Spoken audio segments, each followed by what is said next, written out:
Καλησπέρα. Καλώς ήρθατε στο μάθημα των Λατινικών της 3ης Λυκείου. Είμαστε και πάλι μαζί. Θα ξεκινήσουμε με την εισαγωγή των Λατινικών, η οποία, όπως έχουμε πει, έχει αλλάξει. Έτσι, οπότε έχουμε αναθεωρήσει εδώ και το αρχείο που θα σας δείξουμε. Λοιπόν, πάμε να δούμε κάποια πράγματα λοιπόν εισαγωγικά, τα οποία είναι στην ύλη μας. Όταν λέμε κλασική εποχή, εννοούμε την περίοδο η οποία έχει διάστημα περίπου από το 100 π.Χ. μέχρι το 14 μετά Χριστόν.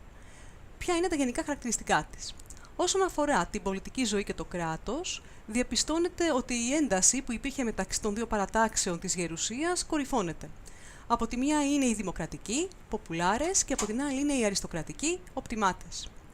Σε αυτή την περίοδο λοιπόν, έτσι, έχουμε πολλές εμφύλιες σειράξεις, έχουμε δολοφονίες, με αποκορύφωμα τη δολοφονία του Ιούλιου Καίσαρα το 44 π.Χ. Επίσης, πολύ σημαντικό ιστορικό γεγονός, το 31 π.Χ. είναι η ναυμαχία στο Άκτιο. Ο Οκταβιανός αναδεικνύεται νικητής επί του Μάρκου Αντωνίου και της βασίλισσας της Αιγύπτου Κλεοπάτρας και μένει λοιπόν ο Οκταβιανός μόνος κυρίαρχος στο ρωμαϊκό κράτος. Έτσι λοιπόν αλλάζει το πολίτευμα και το αριστοκρατικό πολίτευμα της Ρες Πούμπλικα, της αριστοκρατικής δημοκρατίας, μετατρέπεται σε απολυταρχικό. Δηλαδή κυριαρχεί ένα πολιτικό πρόσωπο, ο έλεγχος του κράτους γίνεται από τον Οκταβιανό, ο οποίος παίρνει τον τίτλο Αύγουστος, που σημαίνει σεβαστός. Η περίοδος του Οκταβιανού εγκαινιάζει τη λεγόμενη Pax Romana, ρωμαϊκή ειρήνη, η οποία θα διαρκέσει περίπου 2 αιώνες και θα φέρει ευημερία στην ανθρωπότητα, καθώς θα σταματήσουν οι πόλεμοι και οι εμφυλίες σειράξεις μεταξύ των Ρωμαίων. Η Ρώμη λοιπόν διαπιστώνει την αυτοσυνδιατησία της ως οικουμενική δύναμη με θεϊκές ή ηρωικές καταβολές, με προοπτικές αιώνιας κυριαρχίας, και η αντίληψη αυτή διαπερνά και τη λογοτεχνία της Αυγούστιας περίοδου. Δηλαδή στη λογοτεχνία υπάρχει, αποτυπώνεται η πολιτική και η κοινωνική ζωή εκείνης της περίοδου. Όσον αφορά την κοινωνική ζωή, διευρύνεται η επίδραση του ελληνικού τρόπου ζωής, εισάγονται λατρείες από την Ανατολή, όπως η λατρεία της Κιβέλης ή της Ίσιδας, εισχωρούν νέα ήθη, παράλληλα μειώνονται οι γεννήσεις και απομακρύνονται οι Ρωμαίοι από τον πατραπαράδοτο λιτό ρωμαϊκό βίο. Ο Αύγουστος προσπαθεί να επαναφέρει τις παραδοσιακές ρωμαϊκές αξίες και να ενισχύσει τη θρησκεία και την οικογένεια. Η Ρώμη γίνεται η πόλη του Μαρμάρου, διότι ανοικοδομούνται ναοί, ανακαινίζονται παλαιά ιερά και αποκτά μια άλλη όψη. Όσον αφορά τα γράμματα, η επίδραση των Ελλήνων είναι καταλυτική, βαθύτερη και ουσιαστικότερη. Δεν μιλάμε για απλή μίμηση των ελληνικών έργων, αλλά για δημιουργική πρόσληψη των ελληνικών έργων από τους Ρωμαίους. Οι Ρωμαίοι συγγραφείς και ποιητές συναγωνίζονται τους Έλληνες, ο Κικέρονας τους Έλληνες ρήτορες και φιλοσόφους, ο Βεργίλιος τον Θεόκριτο και τον Όμηρο και ο Οράτιος την αιωλική ποίηση. Είναι τα πρότυπά τους λοιπόν. Όσον αφορά τα γράμματα επίσης, τα έργα αυτής της εποχής διαμόρφωσαν την έννοια του κλασικού. Όταν λέμε λοιπόν ότι είναι κλασικό ένα έργο, αναφερόμαστε στη μορφή, ότι πρέπει να υπάρχει αισθητική τελειότητα, και στο περιεχόμενο, ότι πρέπει να υπάρχει ιδεολογική ωριμότητα. Χαρακτηριστικά είναι τα κείμενα του Κικέρονα, του Βεργιλίου, του Οβιδίου και του Ορατίου, κείμενα τα οποία εμπνέουν την ευρωπαϊκή λογοτεχνία μέχρι τις μέρες μας. Η κλασική εποχή υποδιαιρείται στην ρεπουμπλικανική, περίοδο συγχρόνου του Κικέρονα, από το 100 στο 31 π.Χ., όπου έχουμε κυρίως έργα πεζογραφίας, και μετά είναι η περίοδος του Αυγούστου, από το 31 π.Χ. στο 14 μετά Χριστόν. Στην περίοδο αυτή έχουμε κυρίως ποιητικά έργα. Στην περίοδο την ρεπουμπλικανική ή αλλιώς τους χρόνους του Κικέρονα, από το 100 ως το 31 π.Χ., θέλουμε να θυμάστε 3 ονόματα, πολύ σημαντικά. Πρώτος ο Κικέρον, δεύτερος ο Ιούλιος Καίσαρας και τρίτος ο Σαλούστιος Κρίσπος. Ο Κικέρονας λοιπόν, σημαντικός πολιτικός, ένας από τους μεγαλύτερους ρήτορες της αρχαιότητας, έγραψε πάνω από 100 πολιτικούς και δικανικούς λόγους και θεωρητικά κείμενα για τη ρητορική τέχνη, ενώ παράλληλα συνέθεσε φιλοσοφικούς διαλόγους επηρεασμένους από τον Πλάτωνα και άλλα φιλοσοφικά ρεύματα. Συγκαταλέγεται ανάμεσα στους μεγάλους της παγκόσμιας λογοτεχνίας. Και κατόπιν έχουμε τον Ιούλιο Καίσαρα, ο γνωστός πολιτικός και στρατιωτικός, ένας από τους πιο μορφωμένους ανθρώπους της εποχής του. Το έργο του είναι ένα είδος στρατιωτικών απομνημονευμάτων σε λιτή γλώσσα, και ο Σαλούστιος Κρίσπος είναι ο πρώτος σπουδαίος Ρωμαίος ιστορικός, θαυμαστής του Θουκυδίδη, ο οποίος εγκαινιάζει την ιστορική μονογραφία. Με τον όρο αυτό εννοούμε μια πραγματεία που εξετάζει με τρόπο ολοκληρωμένο ένα θέμα περιορισμένης έκτασης και ενδιαφέροντος, για παράδειγμα αποκλειστικά έναν πόλεμο. Στην ποίηση την περίοδο αυτή έχουμε τους νεωτερικούς, είναι το πρώτο μοντερνιστικό κίνημα της ρωμαϊκής λογοτεχνίας, έντονη επίδραση από τον Καλίμαχο, τον 3ο αιώνα π.Χ. και την ελληνιστική ποίηση. Τα ποίηματα αυτά είναι σύντομα, πολύ προσεγμένα στη μορφή τους και η θεματολογία τους έχει να κάνει με προσωπικά θέματα όπως ο έρωτας. Σημαντικοί εκπρόσωποι είναι ο Κάτουλος, ο οποίος ήταν λυρικός ποιητής, ο πρώτος ρομαντικός ποιητής της ευρωπαϊκής λογοτεχνίας και κυρίαρχη λογοτεχνική περσόνα είναι η Λεσβία, μια γυναίκα που ερωτεύτηκε και αποτελεί σύμβολο για αυτόν ερωτικής ποιητικής έμπνευσης. Από την άλλη υπάρχει ο Λουκρίτιος, ο οποίος έχει γράψει το φιλοσοφικό έπος De Rerum Natura, δηλαδή για τη φύση των πραγμάτων. Πρόκειται για επικούρια φιλοσοφία σε στίχους, μάχη ενάντια στη δυσδαιμονία, προσπάθεια απαλλαγής του ανθρώπου από τον φόβο του θανάτου. Έτσι λοιπόν, πολύ σύντομα, είδαμε σήμερα αυτή την περίοδο της ρωμαϊκής λογοτεχνίας και τους σημαντικότερους εκπροσώπους. Θα τη λέμε την εισαγωγή πολλές φορές και με πολλούς και διαφορετικούς τρόπους, έτσι ώστε να την εμπεδώσετε. Λοιπόν, αυτά όσον αφορά την εισαγωγή. Οπότε πάμε να προχωρήσουμε, να πάμε σήμερα στο μάθημα 18. Πάμε να δούμε ένα εισαγωγικό σημείωμα, τι αφορά το κείμενο που θα δούμε σήμερα.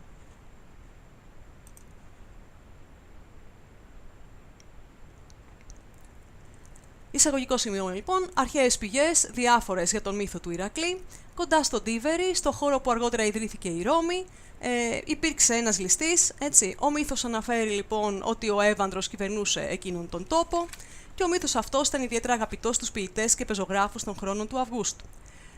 Πάμε να το δούμε λοιπόν, επειδή ήταν λίγο γρήγορο το βίντεο αυτό, ας το δούμε από το βιβλίο μας. Λοιπόν, είναι το κείμενο 18. Έτσι, λέει λοιπόν ο μύθος ότι κοντά στον Τίβερη, στον χώρο που αργότερα ιδρύθηκε η Ρώμη, ο θηριώδης Κάκος έκλεψε από τον Ηρακλή τα βόδια του Γυριώνη, ο Ηρακλής τον σκότωσε και πήρε πίσω τα βόδια του. Ο μύθος αναφέρει πως στη συνέχεια ο Εύανδρος που κυβερνούσε εκείνον τον τόπο, αναγνώρισε τον Ηρακλή ως γιο του Δία και του έστησε ένα μεγαλόπρεπο βωμό, την Άρα Μάξιμα, όπου οι μεταγενέστεροι τον τιμούσαν. Ο μύθος αυτός ήταν ιδιαίτερα αγαπητός στους ποιητές και πεζογράφους των χρόνων του Αυγούστου. Άρα στο κείμενο αυτό θα δούμε ένα πρωταγωνιστή, ο Ηρακλής, ο γνωστός Ηρακλής με τους άνθρους του και ο Γυριώνης. Λοιπόν, το κείμενο εδώ είναι όπως το βλέπουμε στο βιβλίο. Εμείς όμως θα πάμε να κάνουμε την γραμματική μας αναγνώριση. Θα το διαβάσουμε εδώ, έτσι, από αυτό τον πίνακα. Λοιπόν, για να δούμε το κείμενο. Χέρκουλες, Boves Gerionis, ex Hispania, ineum locum aduxis eticitur, ubi postea Romulus urbem Romam condidit. Prope tiberim fluvium, Hercules, Boves refecis effertur, et ipse de via fessus ibi dormivisse. Tum cacus pastor, fretus viribus, Boves quosdam in speluncam caudis traxita versus. Ubi Hercules, esomnex citatus, Gregem aspexit et partem abesse sensit, pergit ad proximam speluncam. Sed, postquam bombe vestigia foras versa vidit, confusus Gregem ex loco infesto amovere cepit. Sed, bovum mucitus ex spelunca auditus Herculem convertit. Tum cacus, vi prohibere eum conatus, Herculis clava interficitur. Αυτό είναι το κείμενό μας λοιπόν, το μάθημα 18. Πάμε να δούμε μία-μία τις λέξεις, να τις αναγνωρίσουμε γραμματικά. Τι είναι? Χέρκουλες. Είναι ονομαστική ενικού, ανήκει στο ουσιαστικό Χέρκουλες που είναι αρσενικό τρίτης κλίσης και σημαίνει ο Ηρακλής. Μπόβες. Είναι αιτιατική πληθυντικού του ανώμαλου ουσιαστικού μπος μπόβης, αρσενικό τρίτης κλίσης και σημαίνει βόδι. Γεριώνης. Είναι γενική ενικού του ουσιαστικού γκέριον γεριώνης, είναι αρσενικό τρίτης κλίσης και σημαίνει ο Γυριώνης. Αυτά τα ουσιαστικά, επειδή έχουν ιδιαιτερότητες στην κλίση τους, και το Χέρκουλες και το Μπόβες και το Γεριώνης, θα τα δούμε μετά την επόμενη ώρα αναλυτικά. Το εξ είναι πρόθεση που συντάσσεται με αφαιρετική και σημαίνει από. Θα μπορούσαμε να το βρούμε και με τη μορφή εδώ είναι με τη μορφή εξ. Χισπανία, αφαιρετική ενικού, ανήκει στο ουσιαστικό Χισπανία, το καταλαβαίνουμε, είναι η Ισπανία, είναι θηλυκό πρώτης κλίσης. In, πρόθεση που συντάσσεται με αιτιατική, in σημαίνει σε, eum, εδώ έχουμε λοιπόν την αιτιατική, το eum είναι αντωνυμία, είναι αιτιατική ενικού αρσενικού γένους της δεικτικής επαναληπτικής αντωνυμίας εις εαΐd, αυτός, αυτή, αυτό. Locum είναι ουσιαστικό, είναι αιτιατική ενικού και ανήκει στο ουσιαστικό locus loci, αρσενικό δεύτερης κλίσης που σημαίνει τόπος. Στον πληθυντικό όμως, το ουσιαστικό γίνεται ουδέτερο, loca locorum, Ή μπορεί να βρούμε και τύπο σε αρσενικό λόκυλο κόρουμ με τη σημασία χωρία βιβλίου. Ακριβώς λοιπόν, επειδή αλλάζει γένος, έτσι, είναι είπαμε αρσενικό λόκους λόκι, αλλά στο πληθυντικό γίνεται λόκαλο κόρουμ, γίνεται ουδέτερο, λέγεται ετερογενές. Αντουξίσε. Είναι απαρέμφατο ενεργητικού παρακειμένου, ανήκει στο ρήμα της τρίτης συζυγίας, αντούκο, αντούξι, αντούκτουμ, αντούκερε και σημαίνει οδηγό προς. Ντίκιτουρ. Είναι τρίτο ενικό, οριστικής παθητικού ενεστώτα, του ρήματος τρίτης συζυγίας, δίκο, δίξι, δίκτουμ, δίκερε και σημαίνει λέγω. Ούμπι. Αναφορικό τοπικό επίρρημα που σημαίνει όπου. Ποστέα. Χρονικό επίρρημα σημαίνει ύστερα, έπειτα. Ρόμουλους είναι ο Ρόμιλος, είναι ουσιαστικό της β' κλίσης. Αρσενικό, ή Ρωμίλος, έτσι. Ούρμπεμ, αιτιατική ενικού του ουσιαστικού ούρμπς ούρμπις, γενική πληθυντικού κάνει ούρμπιουμ. Πρόκειται για θηλυκό τρίτης κλίσης, ούρμπς ούρμπις σημαίνει πόλη. Ρώμαμ, αιτιατική ενικού του ουσιαστικού Ρώμα Ρώμε, θηλυκό πρώτης κλίσης η Ρώμη. Το condidit είναι ρήμα, είναι τρίτο ενικό οριστικής ενεργητικού παρακειμένου του ρήματος της τρίτης συζυγίας, κόντο, κόντιντι, κόντιτουμ, κόντερε και σημαίνει χτίζω. Το πρόπε είναι πρόθεση, συντάσσεται με αιτιατική και σημαίνει κοντά σε. Τίμπεριμ. Το ουσιαστικό είναι τίμπερις, εδώ πρόκειται για αιτιατική ενικού. Τίμπερις είναι αρσενικό τρίτης κλίσης και σημαίνει ο Τίβερης, είναι ποταμός. Θα δούμε και την κλίση αργότερα. Φλούβιουμ είναι αιτιατική ενικού, ανήκει στο ουσιαστικό φλούβιους, φλούβιοι, φλούβι, το οποίο είναι αρσενικό της δεύτερης κλίσης και σημαίνει ποτάμι. Χέρκουλες, ονομαστική ενικού του ουσιαστικού Χέρκουλες, Χέρκουλης ή Χέρκουλη και είναι αρσενικό τρίτης κλίσης. Το μπόβες είναι αιτιατική πληθυντικού, ανήκει στο ουσιαστικό μπος μπόβης, σημαίνει το βόδι, είναι αρσενικό τρίτης κλίσης και έχει, είπαμε, κάποιες ιδιαιτερότητες.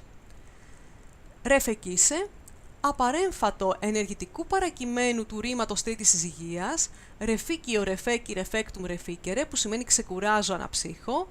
Το ρήμα αυτό ανήκει στα 15 ρήματα της τρίτης συζυγίας σε ίο. Φέρτουρ. Τρίτο ενικό, οριστικής παθητικού ενεστώτα του ανώμαλου ρήματος, φέρο του λιλάτουμ φέρε, που σημαίνει φέρο. Φέρτουρ συν ειδικό απαρέμφατο σημαίνει λέγεται ότι. Το ίδιο ισχύει και για τον ντίκιτουρ. Έτσι, είναι συνώνυμα θα λέγαμε. Ετ, συμπλεκτικός σύνδεσμος, παρατακτικός, που σημαίνει και. Ήψε, ονομαστική ενικού αρσενικού γένους της δικτικής οριστικής αντωνυμίας ύψε, ύψα, ύψουμ, ο ίδιος ή ίδια το ίδιο.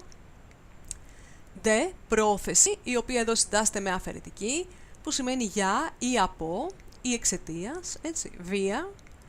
Βία είναι ουσιαστικό και αυτό, είναι αφαιρετική ενικού, ανήκει στο ουσιαστικό βία βίαι, πρόκειται για θηλυκό της πρώτης κλίσης και σημαίνει ο δρόμος.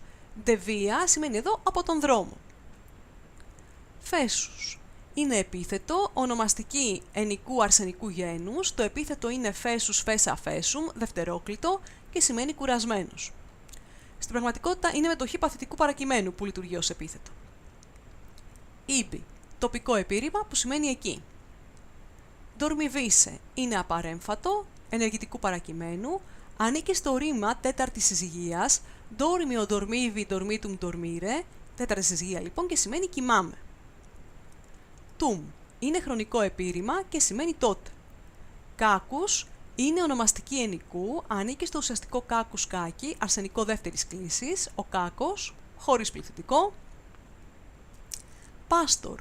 Ονομαστική ενικού του ουσιαστικού πάστορ παστόρης, αρσενικό τρίτης κλίσης και σημαίνει ο βοσκός. Φρέτους. Ονομαστική ενικού αρσενικού γένους, το επίθετο φρέτους φρέτα φρέτουμ, δεύτερης κλίσης, τριγενές και δικατάληκτο, που σημαίνει αυτός που έχει πεποίθηση και εμπιστοσύνη. Και συντάσσεται δίπλα με μια οργανική αφαιρετική, εδώ είναι το βίριμπους, αφαιρετική λοιπόν πληθυντικού, ανήκει στο ανώμαλο ουσιαστικό βις, το οποίο είναι θηλυκό τρίτης κλίσης και θα το δούμε την άλλη ώρα, έτσι που θα δούμε τα ουσιαστικά τρίτης κλίσης μαζί με τις ιδιαιτερότητές τους. Το μπόβες το είπαμε και πριν, είναι τα βόδια, αιτιατική πληθυντικού του ουσιαστικού μπος μπόβης, που είναι αρσενικό τρίτης κλίσης. Κβόσδαμ. Είναι αιτιατική πληθυντικού αρσενικού γένους της επιθετικής αόριστης αντωνυμίας κβίνταμ, κβένταμ, κβόνταμ, που σημαίνει κάποιος, κάποια, κάποιο. Είναι πρόθεση, η οποία σημαίνει σε και συντάσσεται με αιτιατική. Σπελούνκα είναι αιτιατική ενικού, ανήκει στο ουσιαστικό σπελούνκα σπελούνκε, που σημαίνει η σπηλιά, είναι θηλυκό πρώτης κλίσης. Κάουντις, αφαιρετική πληθυντικού του ουσιαστικού κάουντα κάουντε, θηλυκό πρώτης κλίσης και σημαίνει ουρά. Τράξιτ είναι ρήμα, είναι τρίτο ενικό οριστικής ενεργητικού παρακειμένου, ανήκει στο ρήμα της τρίτης συζυγίας, τράχω, τράξι, τράκτουμ, τράχερε, που σημαίνει τραβώ. Αβέρσος. Αιτιατική πληθυντικού, αρσενικού γένους, της μετοχής παθητικού παρακειμένου, αβέρσους, αβέρσα, αβέρσουμ, γυρισμένος ανάποδα, ανήκει στο ρήμα της τρίτης συζυγίας, αβέρτο, αβέρτι, αβέρσουμ, αβέρτερε, που σημαίνει στρέφω μετακινώ. Ούμπι, χρονικός σύνδεσμος, όταν, μόλις. Χέρκουλες είναι ο Ηρακλής, ονομαστική ενικού, έτσι του ουσιαστικού Χέρκουλες, Χέρκουλης. Τριτόκλητο. Το είναι η πρόθεση που είπαμε και πάνω, ότι μπορεί να είναι εξ ή εδώ το βρίσκουμε με αυτή τη μορφή Σόμνο είναι αφαιρετική ενικού του ουσιαστικού σόμνου σόμνη, αρσενικό δεύτερης κλίσης και σημαίνει ύπνος.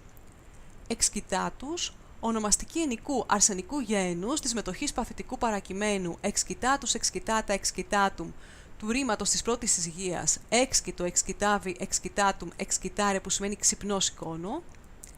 Γκρέγκεμ, αιτιατική ενικού του ουσιαστικού γκρέξ γκρέγγις, είναι αρσενικό τρίτης κλίσης και σημαίνει το κοπάδι. Το ασπέξιτ είναι ρήμα, τρίτο ενικό οριστικής ενεργητικού παρακειμένου, ανήκει στο ρήμα της τρίτης συζυγίας ασπίκιο, ασπέξι, ασπέκτουμ, ασπίκερε και συγκεκριμένα στα 15 ρήματα σε ίο. Το ετ σημαίνει και είναι ο συμπληκτικός παρατακτικός σύνδεσμος. Το πάρτεμ είναι ουσιαστικό, είναι αιτιατική ενικού, το ουσιαστικό είναι pars partis, πρόκειται για θηλυκό τρίτης κλίσης και σημαίνει μέρος. Στο πληθυντικό όμως, partes partium σημαίνει πολιτική παράταξη. Άρα άλλη σημασία έχει στον ενικό και άλλη σημασία έχει στον πληθυντικό. Έτσι λέμε ότι αυτό το ουσιαστικό λέγεται ετερόσημο, γιατί αλλάζει σημασία. Αμπέσε. Είναι απαρέμφατο ενεστώτα, ανήκει στο βοηθητικό ρήμα άψουμ αφού ή απέσε, απουσιάζω λείπω. Sensit, τρίτο ενικό οριστικής ενεργητικού παρακειμένου του ρήματος της τέταρτης συζυγίας sentio sensi sensum sentire, που σημαίνει καταλαβαίνω.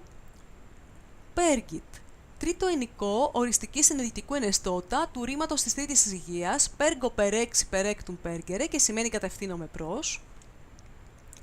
Ad, πρόθεση που σημαίνει προς σε και συντάσσεται με αιτιατική. Proximam, αιτιατική ενικού θηλυκού γένους του επιθέτου υπερθετικού βαθμού proximus, proxima, proximum. Ανήκει στη δεύτερη κλίση, σημαίνει πολύ κοντινός. Το επίθετο δεν έχει θετικό βαθμό. Σχηματίζεται από το επίρρημα prope που σημαίνει κοντά. Spelunkam είναι αιτιατική ενικού, το ουσιαστικό είναι σπελούγκα, σπελούγκα και σημαίνει σπηλιά. Sed είναι σύνδεσμος παρατακτικός, αντιθετικός, σημαίνει αλλά. Postquam είναι χρονικός σύνδεσμος και σημαίνει αφού.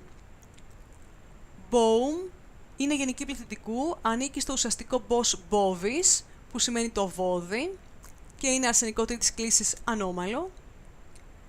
Βεστίγγια είναι αιτιατική πληθυντικού, ανήκει στο ουσιαστικό vestigium, vestigii και vestigii, είναι ουδέτερο δεύτερης κλίσης και σημαίνει ίχνος, αποτύπωμα και πατημασιά. Φόρας, τοπικό επίρρημα σημαίνει προς τα έξω. Βέρσα, είναι αιτιατική πληθυντικού ουδετέρου γένους, ανήκει σε μετοχή παθητικού παρακειμένου, versus versa versum, στραμμένος, που προκύπτει από το ρήμα της τρίτης συζυγίας, verto verti versum vertere και σημαίνει στρέφω. Vidit, τρίτο ενικό οριστικής ενεργητικού παρακειμένου του ρήματος δεύτερης συζυγίας, video vidi, visum videre σημαίνει βλέπω. Confusus, ονομαστική ενικού αρσενικού γένους της μετοχής παθητικού παρακειμένου, confusus, confusa, confusum σημαίνει μπερδεμένο σε αμηχανία. Ανήκει στο ρήμα της τρίτης συζυγίας, confundo, confundi, confusum, confundere, που σημαίνει συγχαίο. Gregem είναι αιτιατική ενικού, ανήκει στο ουσιαστικό grex gregis, αρσενικό τρίτης κλίσης και σημαίνει κοπάδι. Το 6 είναι η πρόθεση που είπαμε και πριν. Loco, αφαιρετική ενικού, ανήκει στο ουσιαστικό locus loci, αρσενικό δευτερόκλητο που σημαίνει τόπος και είπαμε ότι είναι ετερογενές γιατί αλλάζει γένος και στο πληθυντικό ο αντίστοιχος πληθυντικός δηλαδή είναι σε ουδέτερο, loca locorum. Εάν βρούμε αρσενικό, loci locorum σημαίνει χωρία βιβλίου. Και καλό είναι να το γράφουμε σε μια υποσημείωση. Infesto. Αφαιρετική ενικού, αρσενικού γένους, ανήκει στο επίθετο infestus, infesta, infestum, δεύτερης κλίσης, τριγενές και τρικατάληκτο και σημαίνει εχθρικός. Amovere. Απαρέμφατο ενεργητικού εναιστώτα, ανήκει στο ρήμα δεύτερης συζυγίας, αμόβεο, αμόβια, αμότουμ, αμοβέρε και σημαίνει απομακρύνω. Κέπιτ. Τρίτο ενικό οριστικής ενεργητικού παρακειμένου, ανήκει στο ελλειπτικό ρήμα κέπι και πίσε που σημαίνει άρχισα. Σετ. Αντιθετικό σύνδεσμο σημαίνει αλλά. Bovum, γενική πληθυντικού του ανώμαλου ουσιαστικού bos bovis, το πάμε και πριν, αρσενικό τριτόκλητο. Mungitus. Mungitus είναι το μουγκριτό και πρόκειται για αρσενικό τέταρτης κλίσης και εδώ είναι ονομαστική ενικού. Το 6 είναι πρόθεση. Σπελούνκα είναι η σπηλιά, το έχουμε πει πολλές φορές, εδώ είναι αφαιρετική, μπορείτε να το καταλάβετε κιόλας ακριβώς γιατί έχει από πάνω το σύμβολο της μακρότητας, έτσι αυτό εδώ. Auditus, ονομαστική ενικού αρσενικού γένους, ανήκει στη μετοχή παθητικού παρακειμένου auditus audita auditum που προκύπτει από το ρήμα της τέταρτης συζυγίας audio audivi auditum audire που σημαίνει ακούω. Herculem είναι αιτιατική ενικού του ουσιαστικού Χέρκουλες, αρσενικό τριτόκλητο, ο Ηρακλής. Converted. Τρίτο ενικό οριστικής ενεργητικού παρακειμένου, ανήκει στο ρήμα τρίτης συζυγίας, converto, converti, conversum, convertere, γυρίζω κάποιον προς τα πίσω. Tum σημαίνει τότε. Κάκους, ο κάκος όπως έχουμε πει, ονομαστική ενικού του αρσενικού κάκους. Β, αφαιρετική ενικού του ανώμαλου ουσιαστικού βις, θηλυκό τρίτης κλίσης που σημαίνει δύναμη. Προχυμπέρε, είναι απαρέμφατο ενεργητικού εναιστώτα, ανήκει στο ρήμα δεύτερης συζυγίας, προχύμπεο, προχυμπού ή προχυμπήτουν προχυμπέρε και σημαίνει εμποδίζω. Έουμ, αιτιατική ενικού, ανήκει στην δικτική επαναληπτική αντωνυμία εις ea id, αυτός, αυτή, αυτό και εδώ είναι αρσενικό. Αιτιατική ενικού, αρσενικού. Κονάτους. Είναι ονομαστική ενικού, αρσενικού γένους, ανήκει στη μετοχή παρακειμένου κονάτους, κονάτα, κονάτουμ, που προκύπτει από το αποθετικό ρήμα της πρώτης συζυγίας κόνορ, κονάτου, σουμ, κονάτουμ, κονάρι, είναι παρέμφατο που σημαίνει προσπαθώ. Χέρκουλης, γενική ενικού, του ουσιαστικού Χέρκουλες, έτσι αρσενικό τρίτοκλητο, Ηράκλης, το έχουμε βρει τόσες φορές, είπαμε ότι είναι ο πρωταγωνιστής του κειμένου Ηράκλης. Κλάβα. Αφαιρετική ενικού, του ουσιαστικού κλάβα, που είναι θηλυκό πρώτης κλίσης και σημαίνει ρόπαλο. Και interficitur, τρίτο ενικό οριστικής παθητικού εναιστώτα, του ρήματος της τρίτης συζυγίας, interficio, interfeci, interfectum, interficere, που σημαίνει σκοτώνω και φωνεύω. Ανήκει στα 15 ρήματα της τρίτης συζυγίας σε ίο. Κάναμε λοιπόν τη γραμματική αναγνώριση, έτσι, των λέξεων που βρίσκουμε στο κείμενο 18. Πριν προχωρήσουμε στην συντακτική αναγνώριση, θα ήθελα λίγο να δούμε αυτό που είπαμε πριν από λίγο. Έτσι, είδαμε κάποια απαρέμφατα. Είδαμε κάποια παρέμφατα ενεργητικού παρακειμένου, τα οποία προκύπτουν από το θέμα του παρακειμένου συν είσαι. Ας πούμε, atporto, atportavi, atportavise το απαρέμφατο, ή ρεφίκι, ρεφέκι, ρεφεκίσε.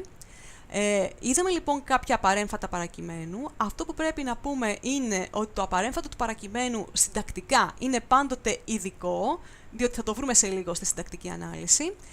Το υποκείμενό του βρίσκεται σε αιτιατική και δηλώνεται, είτε πρόκειται για ετεροπροσωπία, είτε πρόκειται για ταυτοπροσωπία. Ας δούμε ένα παράδειγμα. Legatus hostes advenisse dicit. Ο απεσταλμένος λέει ότι έφτασαν οι εχθροί. Το advenisse είναι το απαρέμφατο παρακείμενο και το hostes το υποκείμενό του. Legatus σε advenisse dicit. Ο απεσταλμένος λέει ότι έφτασε ο ίδιος σε. Εδώ λοιπόν πάλι δηλώνεται το υποκείμενό του. Όμως, με τους παθητικούς τύπους των λεκτικών και δοξαστικών ρημάτων, το υποκείμενο του ρήματος και του ειδικού παρεμφάτου είναι το ίδιο και βρίσκεται σε πτώση ονομαστική. Όταν λέμε λεκτικά και δοξαστικά ρήματα, είναι όπως είπαμε πριν το φέρτουρ και το ντίκιτουρ. Στην περίπτωση αυτή, το ρήμα είναι προσωπικό και όχι απρόσωπο και πρέπει να συμφωνεί με το υποκείμενο σε αριθμό και πρόσωπο. Παραδείγματος χάρη, για να δούμε την πρόταση από το κείμενό μας που θα το δούμε και σε λίγο αναλυτικά. Χέρκουλες, μπόβες, ινέουμ λόκουμ αντουξίσε ντίκιτουρ. Ή θα μπορούσε να λέει φέρτουρ, νουντιάντουρ, εξιστημάτουρ. Δηλαδή, λέγεται ντίκιτουρ ή φέρτουρ κλπ. Τι λέγεται, τι πιστεύετε. Χέρκουλες αντουξίσε, ότι ο Ηρακλής οδήγησε, μπόβες, τα βόδια, αντικείμενο, ινέουμ λόκουμ. Σε αυτόν τον τόπο. Το Χέρκουλες λοιπόν είναι υποκείμενο, όπως βλέπετε είναι σε ονομαστική και είναι υποκείμενο και στο Ντίκητουρ και στο Αντουξίσε. Ή ένα άλλο παράδειγμα, Χώστες advenise dicuntur. Λέγεται ότι οι εχθροί έφτασαν. Λοιπόν, είδαμε λίγο έτσι εισαγωγικά την θεωρία όσον αφορά το ειδικό απαρέμφατο. Πάμε τώρα εμείς να δούμε το κείμενό μας. Να κάνουμε και συντακτική ανάλυση. Λοιπόν.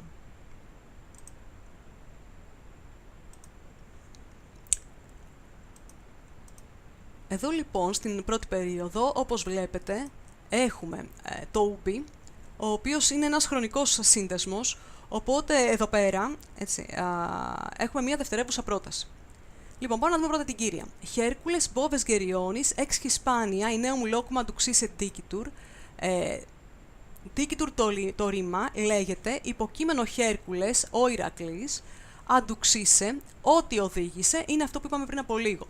Dicitur λοιπόν το ρήμα, το οποίο είναι προσωπικό παθητικό ρήμα, Χέρκουλες το υποκείμενο, aduxisse το αντικείμενο, ό,τι οδήγησε ειδικό παρέμφατο και υποκείμενο του είναι ξανά το Χέρκουλες. Εδώ λοιπόν λέμε ότι έχουμε άρση του λατινισμού. Θα το πούμε και μετά. Ακριβώς επειδή πρέπει να μπει το υποκείμενο σε ονομαστική. Ότι οδήγησε μπόβες, τα βόδια, που είναι αντικείμενο στο aduxisse, σε αιτιατική αντικείμενο του παρεμφάτου. Ποια βόδια, μπόβες γερионis, τα βόδια του γυριώνει. Το γερионis είναι γενική κτητική. Εξ Hispania, από την Ισπανία, εμπρόθετος προσδιορισμός που δείχνει κίνηση από τόπο, προέλευση, που τα οδήγησε η neum locum σε αυτόν τον τόπο, άρα εδώ έχουμε εμπρόθετο προσδιορισμό που δείχνει κίνηση σε τόπο. Είναι in και αιτιατική, in locum και το eum επιθετικό στο locum. Έτσι. Αυτοί οι προσδιορισμοί εδώ που δείχνουν κίνηση, το ex Hispania και το in eum locum προσδιορίζουν το aduxisse. Άρα λοιπόν λέγεται ότι ο Ηρακλής οδήγησε τα βόδια του γυριώνει από την Ισπανία σε αυτόν τον τόπο όπου το ουμπι είπαμε πριν ότι μπορεί να είναι χρονικός σύνδεσμος, μπορεί όμως να είναι και αναφορικό επίρρημα. Εδώ στην προκειμένη περίπτωση σημαίνει όπου. Άρα λοιπόν εδώ πέρα έχουμε μία αναφορική πρόταση. Θα δούμε τις περιπτώσεις όπου είναι χρονικός, γιατί είναι λίγο παρακάτω. Έτσι. Εδώ είναι το κείμενο που το ουμπι έχει, ας το πούμε, διπλή λειτουργία. Από τη στιγμή λοιπόν που μεταφράζουμε όπου, έτσι, αντιλαμβανόμαστε ότι έχει να κάνει με τον τόπο. Ubi, postea Romulus, urbem Romam condidit.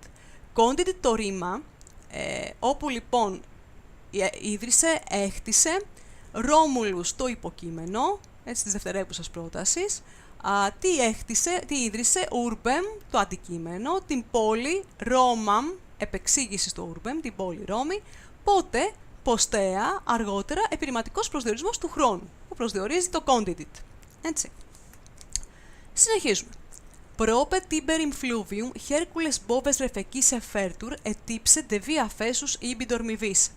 Για να χωρίσουμε και εδώ προτάσεις. Εδώ είναι και οι δύο κύριες. Έχουμε το et. Λοιπόν, για να δούμε εδώ πέρα τι λέει. Prope tiberim fluvium, Hercules boves refecis effertur. Fertur το ρήμα. Να το πάλι, λέγεται. Χέρκουλες το υποκείμενο του ρήματος. Τι λέγεται ότι έκανε ο Ηρακλής? Ρεφεκίσε. Ότι ξεκούρασε. Λοιπόν, να το λοιπόν, ειδικό απαρέμφατο, είναι χρόνου παρακειμένου όπως βλέπετε, αντικείμενο στο φέρτουρ, υποκείμενο του είναι το Χέρκουλες σε ονομαστική. Άρα λοιπόν θα πούμε ότι έχουμε άρση του λατινισμού που θα την εξηγήσουμε και μετά. Τι ξεκούρασε? Ο Ηρακλής ξεκούρασε τα βόδια, μπόβες λοιπόν αντικείμενο στο ρεφεκίσε. Πού τα έκανε αυτά? Προπετίμπερι, κοντά στο τίβερι, άρα ένας εμπρόθετος προσδιορισμός που δείχνει τόπο, και το φλούβιουμ είναι παράθεση στο τίμπερι, κοντά στο τίβερι το ποταμό. Ετύψε de via fessus ibi dormivice, εδώ πάλι θα εννοήσουμε Χέρκουλες φέρτουρ, λέγεται ο Ηρακλής ότι τι έκανε, dormivice, ότι κοιμήθηκε. Λοιπόν, ύψε, ο ίδιος λοιπόν, μπορούμε να βάλουμε και αυτό ως υποκείμενο, την αντωνυμία λοιπόν, την επαναληπτική. Ο ίδιος λοιπόν κοιμήθηκε ήπι, εκεί, σε αυτό το σημείο, άρα είναι επιρρηματικός προσδιορισμός του τόπου. Φέσους, κουρασμένος, επιρρηματικό κατηγορούμενο του τρόπου. Δεβία, από τον δρόμο, εμπρόθετος προσδιορισμός που δείχνει την αιτία. Τουμ Cacus pastor, fretus viribus, boves quosdam in speluncam caudis traxit aversus. Λοιπόν, για να δούμε εδώ. tum cacus pastor fretus viribus, boves quosdam in spelunquam caudis traxit aversos. Πρέπει να βρούμε το ρήμα μας. Το ρήμα μας είναι το traxit. Έτσι έχουμε μια κύρια πρόταση. Τράβηξε. Το βρήκαμε το ρήμα. Ποιος υποκείμενο? Κάκους. Ο κάκος λοιπόν, traxit, τι τράβηξε? Boves, τα βόδια, που είναι το αντικείμενο. Λοιπόν, πάμε να δούμε τώρα έναν τους όρους. Κάκος πάστορ, ο κάκος ο βοσκός. Το πάστορ παράθεση στο κάκος.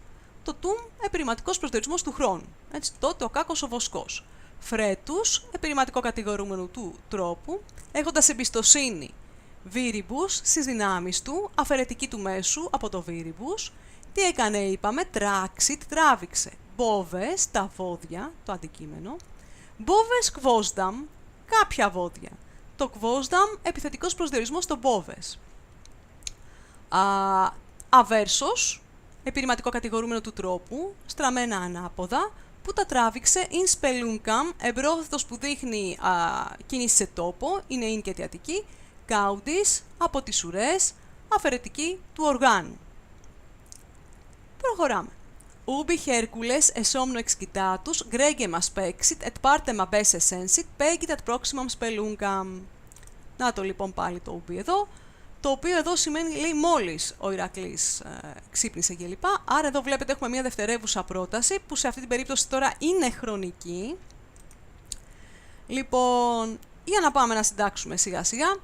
Λοιπόν, ubi Hercules esomno excitatus, gregem aspexit.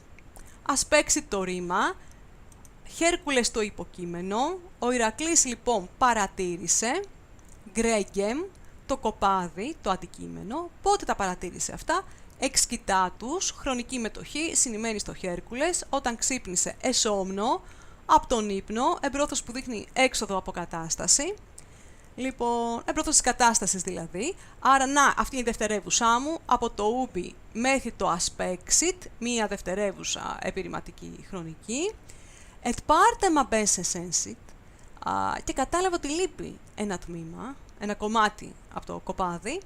Sensit το ρήμα, υποκείμενο εννοείται Hercules, abesse αντικείμενο, ότι απουσιάζει, έτσι, ίδιο απαρέμφατο, και υποκείμενο του θα είναι το partem. Λοιπόν, πάλι εδώ επειδή έχουμε το et, έτσι συνδέονται οι δύο χρονικές. Μόλις λοιπόν έγιναν αυτά, δηλαδή μόλις ξύπνησε ο Ηρακλής και παρατήρησε ότι λείπει ένα κομμάτι από το κοπάδι, pergit ad proximam spelunquam, κατευθύνθηκε στην πιο κοντινή σπηλιά, pergit το ρήμα, Hercules το υποκείμενο, εδώ πλέον έχουμε κύρια πρόταση, έτσι. Hercules λοιπόν, pergit ad proximam spelunquam, εμπρόθετος προσδιορισμός που δείχνει κίνηση σε τόπο, έτσι, ad και αιτιατική.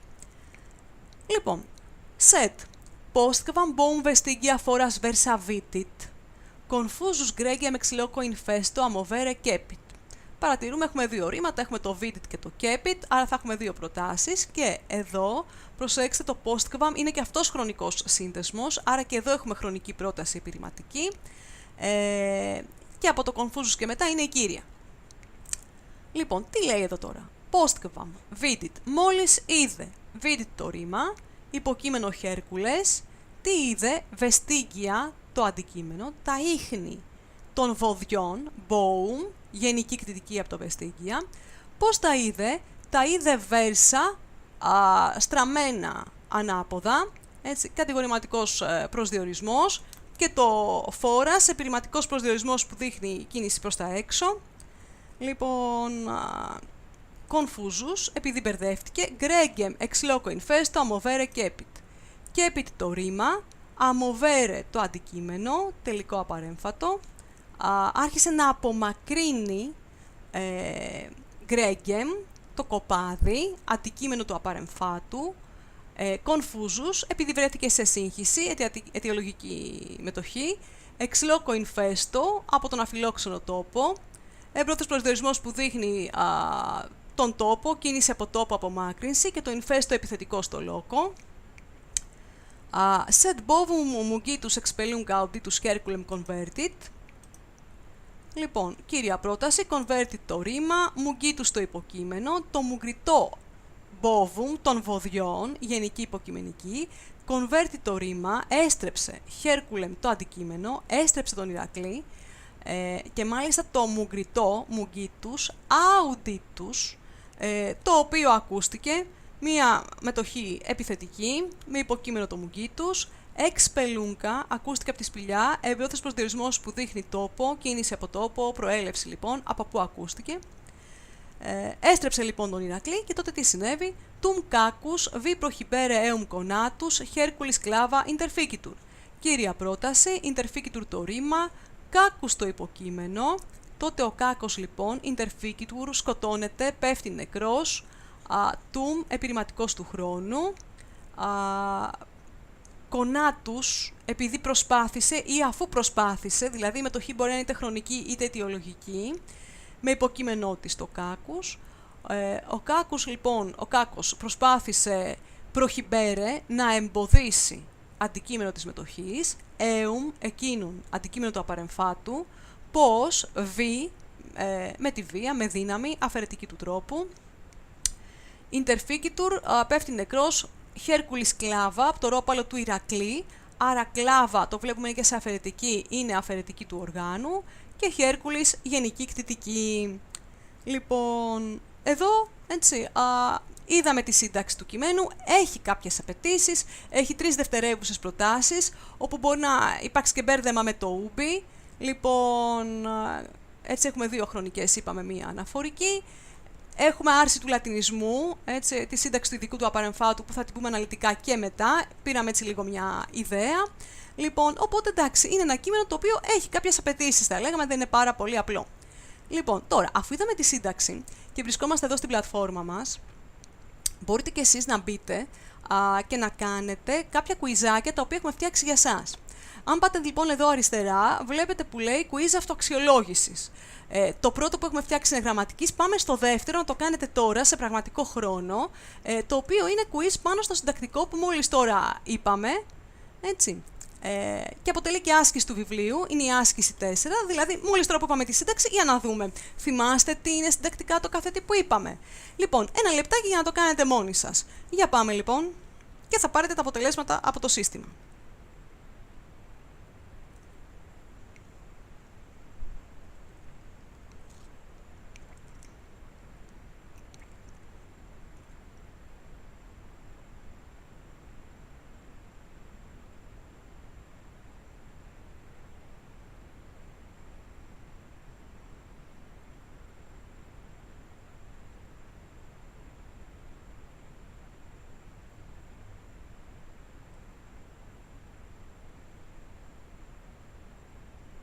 Αυτά είναι πολύ ωραία κουιζάκια, μπορείτε να τα κάνετε και στο σπίτι μόνοι σας, αν θέλετε. Λοιπόν, οπότε, πάμε να δούμε μαζί τη μετάφραση του κειμένου.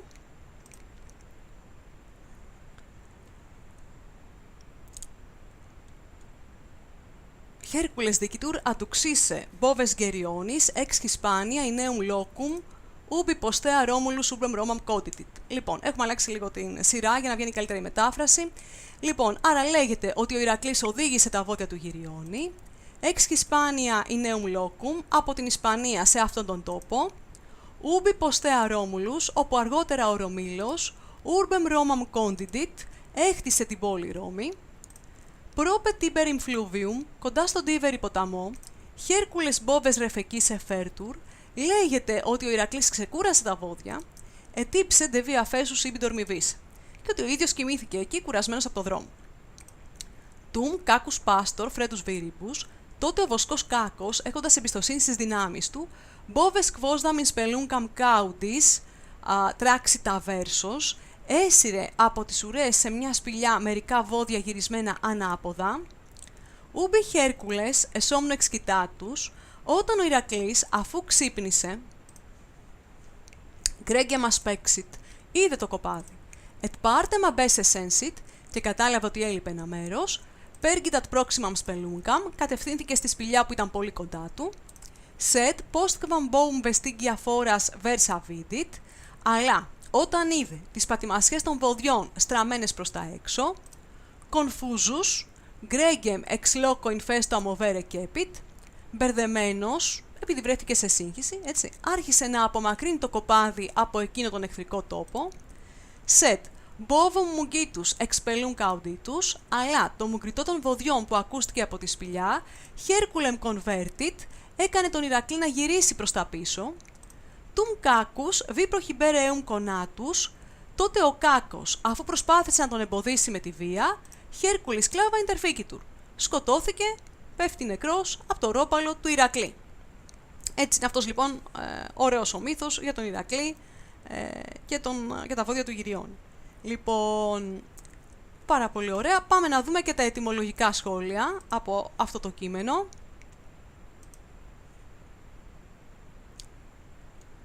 Λοιπόν, μπος, όπως βλέπετε, είναι η λέξη βόδι, η ομοιότητα είναι παραπάνω από εμφανής. Το ντόρμιο τώρα, που σημαίνει κοιμάμαι, έχει αντίστοιχο στα αρχαία το ρήμα δαρθάνω. Έτσι, σημαίνει κοιμάμαι αυτό. Πάστορ και πάστορας, που σήμερα είναι ένας προτεστάντης ιερέας. Πάστορ, όπως είπαμε, σημαίνει ο βοσκός. Έτσι, και ξέρετε πολύ καλά και από τα θρησκευτικά που μιλάμε για πίμνιο κλπ. Υπάρχει δηλαδή αυτή η αντιστοιχία, αυτός ο παραλληλισμός ανάμεσα στους βοσκούς και τα πίμνια, αντίστοιχα και στα θρησκευτικά. Λοιπόν, δείτε λοιπόν πως η λέξη πάστορ έχει επικρατήσει στις ξένες γλώσσες, έτσι, και εμείς το μεταφράζουμε πάστορας. Λοιπόν, σπελούνκα, είπαμε ότι είναι η σπηλιά. Στα αρχαία υπάρχει η λέξη σπίλιγκα, αιτιατική του σπίλινγκς, έτσι. Το τράχο, το οποίο είπαμε ότι συμβαίνει τραβώ, έτσι αυτό σημαίνει, τραβώ, εξτράχο, εξού και τρακτέρ. Γκρέξ, είπαμε ότι είναι το κοπάδι. Δείτε εδώ την ομοιότητα με την λέξη των αρχαίων ελληνικών με το ρήμα αγύρο, το οποίο σημαίνει συγκεντρώνω. Και έχουμε και τη λέξη συναγερμός, αγορά, πανηγύρι, όπου υπάρχει δηλαδή συγκέντρωση, και αγύρτης όμως. Η λέξη φόρας, το αντίστοιχό της στα ελληνικά είναι η θύρα, έτσι. Μουγκίτους το μουγκριτό, βλέπουμε την ομοιότητα. Και το κονφούντο το ρήμα που έχει σουπίνο confusum, δείτε πως έχει επικρατήσει η λέξη confusio. Λοιπόν, φτάνουμε τώρα στο τέλος της πρώτης ώρας, οπότε είδαμε το εισαγωγικό σημείωμα και θα δούμε και ένα βίντεο για τον Κικέρονα, μιας και έχουμε λίγη ώρα. Είδαμε λοιπόν την εισαγωγή μας, το εισαγωγικό σημείωμα στο κείμενο 18, κάναμε τη γραμματική του αναγνώριση κάθε λέξη μία προς μία τι είναι γραμματικά, κάναμε τη συντακτική ανάλυση, είδαμε τη μετάφραση του κειμένου και την ετυμολογία. Λοιπόν, οπότε, ας δούμε και το βιντεάκι για τον Κικέρονα και μιας και έχουμε τον χρόνο αυτό.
Ωραία. Θα κάνουμε τώρα ένα διάλειμμα 15 λεπτών και θα επιστρέψουμε την άλλη ώρα για να δούμε αναλυτικά, έτσι, τα γραμματικά και συντακτικά φαινόμενα.